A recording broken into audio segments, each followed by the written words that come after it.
Thank you so much. And Wendy and I have had this agreement.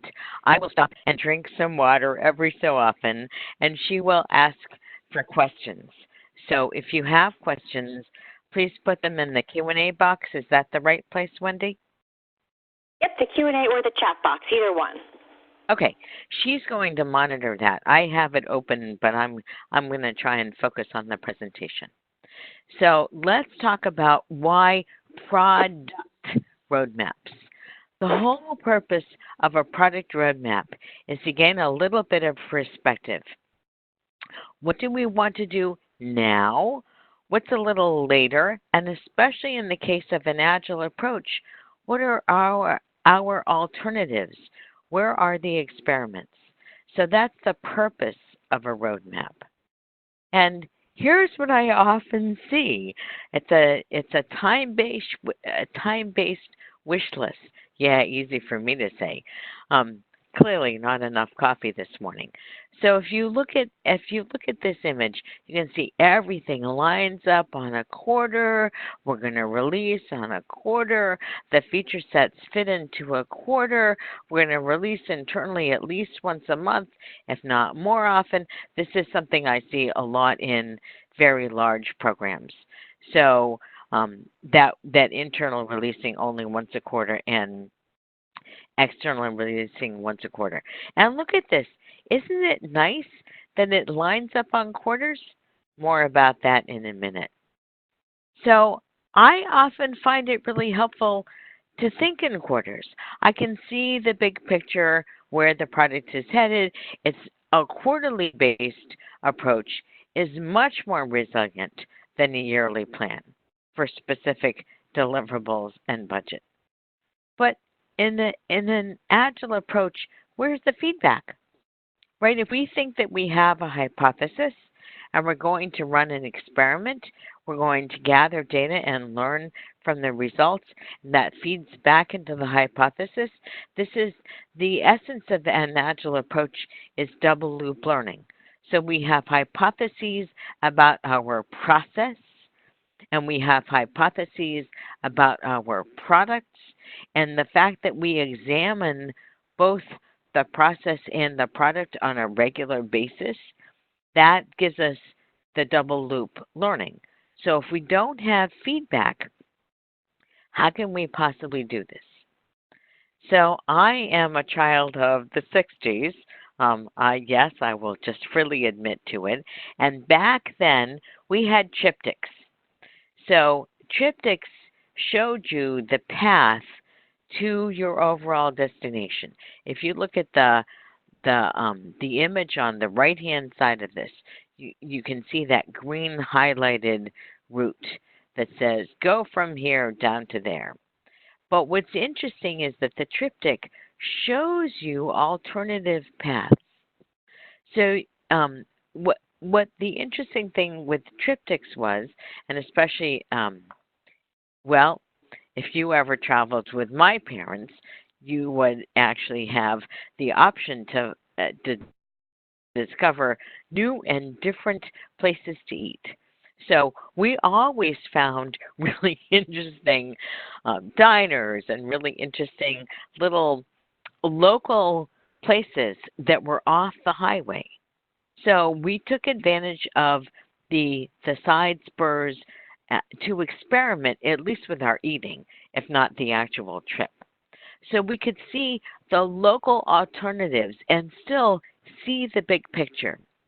So when we think about an Agile approach, I would like you to think more in triptychs, where the overall destination does not change.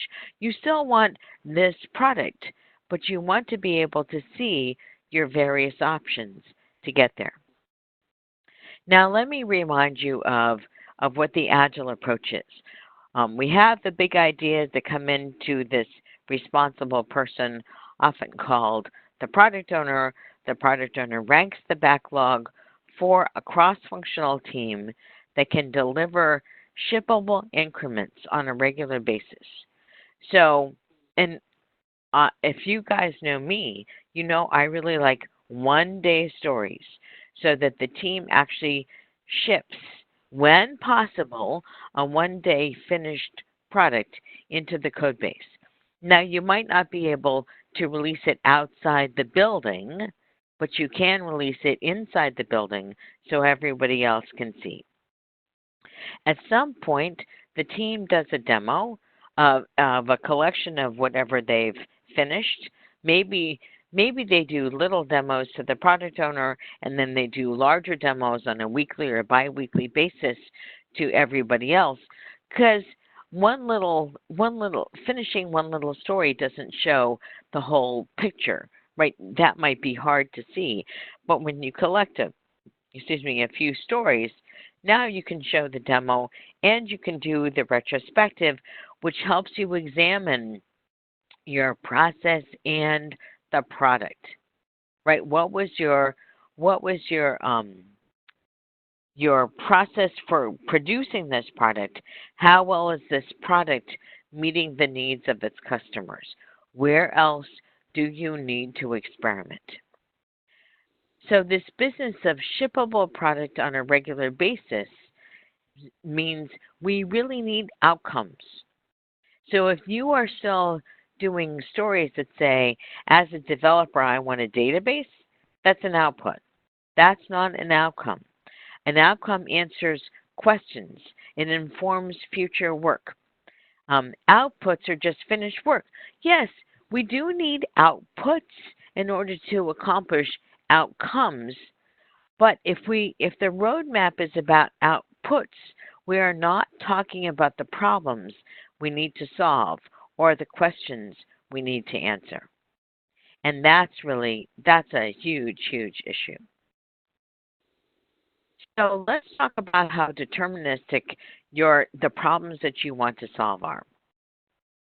Very few people in software have totally deterministic, all the way on the left, problems where they don't need to do any discovery at all.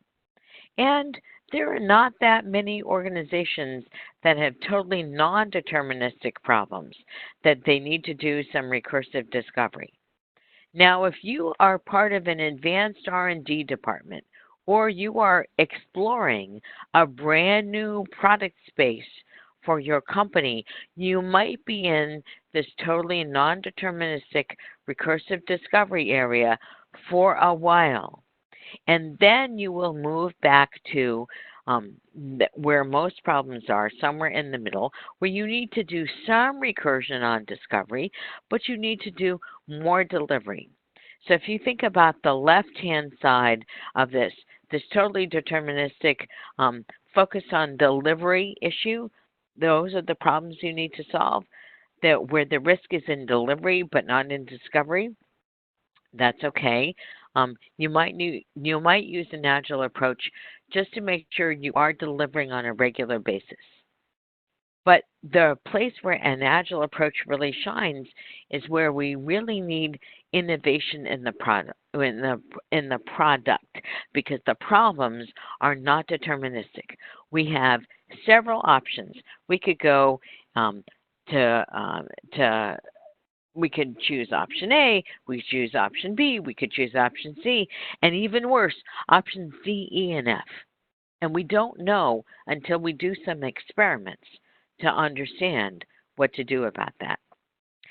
So I have this little table which might be helpful to you. If the customer's problem is well understood, which are typically keep the lights on kinds of work, this is the much more deterministic. The roadmap duration is as long as reasonable. And the question is, when do you want to end of life this particular product, right?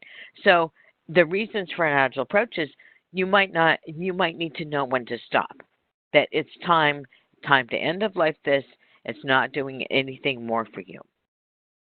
Again, most of you will have the customer problem in the middle, where we mostly understand it. We have this current product set where we show the MVPs in the roadmap and limit to a reasonable planning. Hi there, I hope you enjoyed that last clip. My name is Michael Maludis, and if you'd like to watch the full 60 minutes of that last webcast, while also gaining complete unlimited access to our entire library of IT learning, simply visit our subscribe page at greatpro.org/subscribe. Unlimited annual access is $199 per year, but if you use the coupon code LEARN to earn, you can drop that membership fee to just $149. That's less than $13 per month for unlimited access to over 1,000 hours of on-demand career development, covering the entire spectrum of IT management best practices, including business analysis and requirements, software development, quality and testing, risk management, process improvement, project management, and even digital transformation. But your membership doesn't just give you unlimited access to our vast learning library. You also get free access to our mobile app, as well as direct access to our network of over 300 of the world's leading IT consultants, all of whom are dedicated to putting practical knowledge at your fingertips so that you can learn more and earn more.